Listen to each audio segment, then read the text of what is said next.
अस्सलाम वालेकुम दोस्तों। अॼु हज़रत इब्राहिम अलैहिस्सलाम जे मुतलिक़ तव्हांजे ॾाढो ॻाल्हि ॿुधाईंदा हलो त हज़रत इब्राहिम अलैहिस्सलाम जॾहिं अल्लाह जी ॻोल्हा जे लाइ माना हुन में उहा तंवार उहा तंद उहा छिक ऐं कशिश पैदा थी हज़रत इब्राहिम अलैहिस्सलाम खे त उहा 14 जे ॾींहुं सिंधी तारीख़ 14 जो ॾींहुं हुयो जीअं सिजु उभरियो ऐं उन सिजु हमेशह धरती खे माना रोशनी ॾींदो आहे। हुन चयो त इहो अलाह आहे। जॾहिं सिजु वञी लथो त चई इहो अलाह नथो थी सघे। त जीअं सिजु लहंदो आहे 14 तारीख़ ते त पोइ वरी हेॾो उभरंदो वरी चंड उभरंदो आहे, वरी चई अलाह इहो आहे। वरी उहो जॾहिं वञी लथो चई इहो बि अलाह न आहे। पोइ अलाह जे ॻोल्हा में हज़रत इब्राहिम अलैहिस्सलाम माना निकितो उन खूजना में। जॾहिं अलाह मिलियुसि त अल्लाह सां मुखातिब थींदे हज़रत इब्राहिम अलैहिस्सलाम फरमायो त ए अल्लाह तूं मारींदड़ ऐं जीआरींदड़ आहीं त मूंखे ॾस त तूं मारी ऐं जीआरी कीअं थो। अल्लाह त वॾी कुदरत रखे थो, जेकॾहिं चए त कुन फयकून त उहा शइ थी पए त थी पए।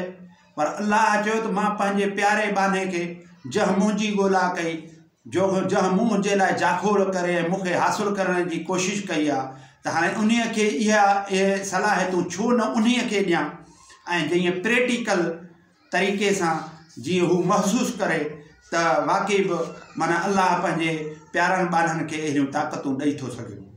हज़रत इब्राहिम अलैहिस्सलाम खे अल्लाह साईं चयो त 3 पखी वठि ऐं उन्हनि खे ज़बह करे उन्हनि खे टुकड़ा टुकड़ा करे ऐं उछराए ऐं पोइ उन्हनि खे हज़रत इब्राहिम अलैहिस्सलाम उन 3 पखी वरिता, उन्हनि खे ज़बह करे टुकड़ा टुकड़ा करे उछराई।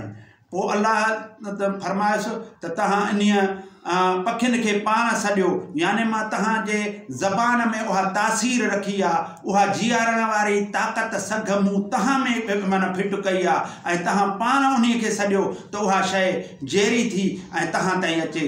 पोइ हज़रत इब्राहिम अलैहिस्सलाम उन्हनि पखियुनि खे सॾु कयो ऐं पखी उहे जहिड़ा थी ऐं उथी उहो बूटी बूटी जेको ज़रा ज़रा थी उछरायल हुआ उहे परे परे उछरायल हुआ उहे जहिड़ा थी। जॾहिं हज़रत इब्राहिम अलैहिस्सलाम वटि आया त हज़रत इब्राहिम अलैहिस्सलाम फरमायो त वाक़ई अल्लाह साईं तुंहिंजी कुदरत आहे, तूं पंहिंजूं इहो नेमतूं पंहिंजे ॿारनि खे मुंतक़िल करे थो सघी ऐं ॾेई थो सघी हेॾियूं ताक़तूं जेका शइ माना जीआरण मारण जी सघ मूं में तव्हां फिट कई आहे ऐं मुंहिंजे ज़बान जी तासीर मुंहिंजे ज़बान में तासीर पैदा कई आहे जेका माना उहा मूं चयो त उन महिल उहे पखी ज़िंदा थी मूं वटि आया। दोस्तो इहे आहिनि अल्लाह पंहिंजे प्यारनि ॿारनि ऐं पंहिंजे नुमाइंदनि पंहिंजे माना उन नबियुनि ऐं पंहिंजे मख़लूक मां जेके बि माण्हू महिनत कंदा आहिनि, अल्लाह जी ॻोल्हा कंदा आहिनि, अल्लाह खे हथु करण जी कोशिशि कंदा आहिनि ऐं पंहिंजे दिलि व जान सां अल्लाह जे उन में हमद सना में लॻी वेंदा आहिनि। पोइ अल्लाह साईं उन्हनि खे पंहिंजूं ताक़तूं